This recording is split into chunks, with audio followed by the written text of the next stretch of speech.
Hi guys! Lately I got a few questions about how I have done the setup with my XR18 in connection with mixing station and my little BCF2000 MIDI device. You can see it here on the picture, the XR18, or it can also be the M32 rack from Midas and my little tiny BCF2000 rack with the laptop on top. If I'm around doing some sound, the basic setup I'm using is just what you have seen. Dual band wireless router connected to the XR18 on the front of house side, the rack with the mobiles, whatever I need.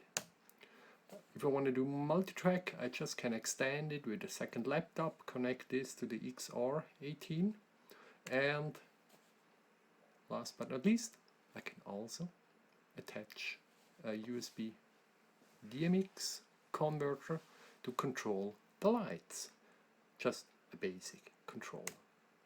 Mixing station is great. You see it here, my little design, my tablet design. I can have a bigger one if I'm around with the PC, where I have some more space, where I have space on the same screen for a channel strip, for all that stuff. And on my mobile, my iPhone, I have mixing station 2. You see it here, just in the very tiniest configuration. But my iPhone is always with me. That means I don't lose it. I've left my tablet quite a few times so far. BCF2000, that little small MIDI controller from Behringer. It's quite an old model, but it works still. It's set on Mackie control protocol, which is mixing station quite good implemented. Besides the basic MCU integration, I have done a few little more things, especially the encoders up here. They have some different functions. As you see on the picture, if I press this button here, the encoders will do panorama, and they also can be equalizing. They can control my gate or dynamics. I will go into this a bit deeper. If I'm on pan, like I'm now, they are controlling pan left and right. You can see it on channel 2. If I push, they will select the actual channel. This is just nothing special, it's easy. Something special I have implemented is on that button here. It switches the BCF2000 in GOF mode, gains on faders. This is a momentary function. It's not implemented like I start it and stop it somewhere later. It's only active as long as I press the button. You see now the faders have changed. They are controlling now the channel gains, not the channel faders anymore. And the encoders on top, they are controlling phantom power of each of the 8 channels. If I leave the button, it switches back into normal fader mode. If I'm switching into the EQ mode, press the shift button, and the first EQ page, you see mixing station just follows what I'm doing. On the first encoder pressing, you can switch the EQ on and off, and I always have paired 2 encoders to control 1 band. You see here the gain of the first band. You see the frequency of the first band, and if I press it once, it controls now the Q of the first band. Press again, it goes back to frequency. Same with the second band, gain, frequency or Q. Third and fourth band, and on the second EQ page, like I'm controlling the fifth and the sixth band, which we only have on the outputs, and we see now an input. And on the last one is the HPF. This is how I have implemented the EQ. It's quite handy to have. I also can control my gate. Shift right, press the gate button, and now I'm controlling gate. Also here, switching it on and off. There's hold, the range. Then here is attack time, hold time, and release time. Just about the same on the dynamics page. Again, shifting right to dynamics. Switch it on and off. There's hold, ratio, makeup gain on here.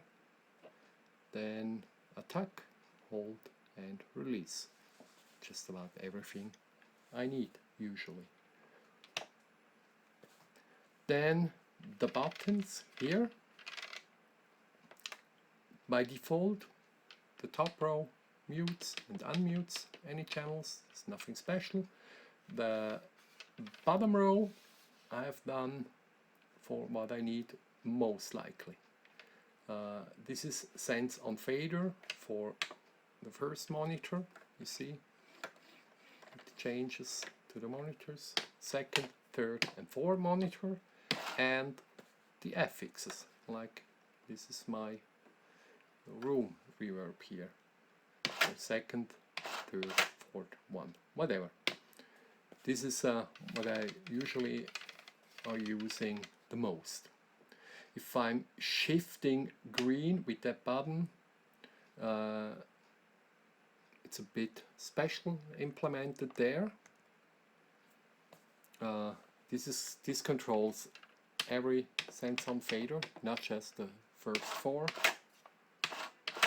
I can go through here, and if I'm shifting red, it's only on the X32 or M32, because this has more sense.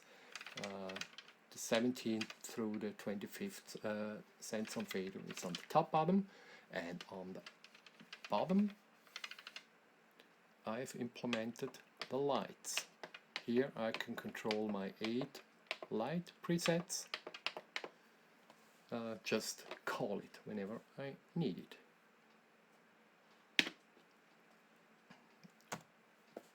The control buttons here on the right side, as I already said, the shift buttons green and red, and the encoder control. Here is my master control. If I press it, as long as I press it, the 8th fader will be my master fader. Or if I'm in sense on fader, it will control the bus master. Here is activating, deactivating solo, or shifting green, clear solo, clear all solos at once. Shifting red, 8 fader again will control the volume from my headphones. The edit button changes to the edit mode of the channel, and the home button always brings me back to my home screen. Here I can switch between layers, nothing special here. With that one I can scroll. You see I have 24 channels on my fader bank now. Now I'm on channel 1 through 8. If I'm scrolling, I'm starting with 9 through 16 and 17 through 24. Oops, I'm sorry about that, that's the wrong. And the last two buttons quite easy. This mutes my effects, and this is my tap delay if there's a delay on. It's not the case in the moment. Okay, what else can I say to the BCF? Some kind of special. If I push a fader, the channel will get selected automatically. This is not here by default. I've done it by myself. But I think this is just about everything. I hope you liked my short introduction of controlling any Midas Behringer mixing board, the X or M32 series, with mixing station, which is incredibly great, and with a BCF2000. Thanks for watching, and see you sometimes soon.